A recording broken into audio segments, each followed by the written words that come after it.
परंतु याच्या पुढे योग्य तो वाटा जो आहे महाविकास महायुतीमध्ये जे आहे आपल्याला मिळाला पाहिजे।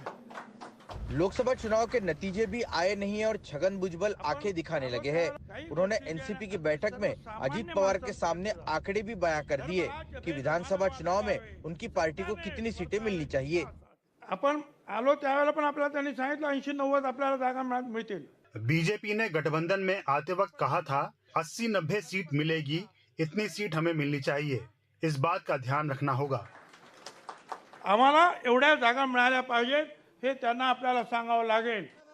लोकसभा चुनाव में महाराष्ट्र की 48 लोकसभा सीटों में से बीजेपी को 28, शिवसेना शिंदे गुट को 15 और अजीत पवार की एनसीपी को 5 सीटें मिली थी। नासिक की सीट को लेकर एनसीपी और शिवसेना में बहुत टसल देखने को मिली। यहाँ से कुछ छगन भुजबल लड़ना चाहते थे, लेकिन आखिरी मौके पर ये सीट शिवसेना को छोड़नी पड़ी। वहीं सातारा की सीट पर भी एनसीपी के दावे की वजह से उदयनराजे को लंबे समय तक इंतजार करना पड़ा। इस दर्द को भुजबल ने अजित पवार के सामने रखा। नाशिकच्या जागेच्या संदर्भात तुम्हाला आठवत असेल, अपनी पार्टी बढ़नी चाहिए, ये सभी को लगता है, इसमें कुछ भी गलत नहीं है, लेकिन नासिक की सीट को लेकर जो कुछ हुआ है वो सही नहीं है। विलंब लागला।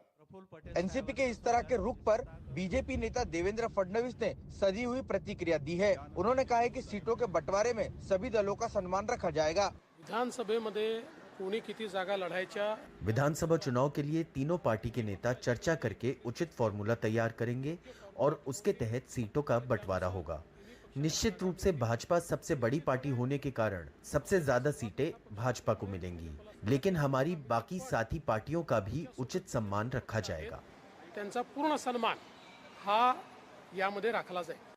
कई राजनीतिक दलों के एक साथ आने के बाद जिला स्तर पर एक दूसरे से आगे रहने की होड़ में बगावत, नाराजगी जैसी चीजें होना तो तय मानी जा रही है। इसलिए कहा जा रहा है कि महाराष्ट्र विधानसभा चुनाव की लड़ाई बाकी चुनाव से बेहद कठिन और रोचक रहने वाली है। मुंबई से रौनक कुकड़े, एनडीटीवी इंडिया के लिए।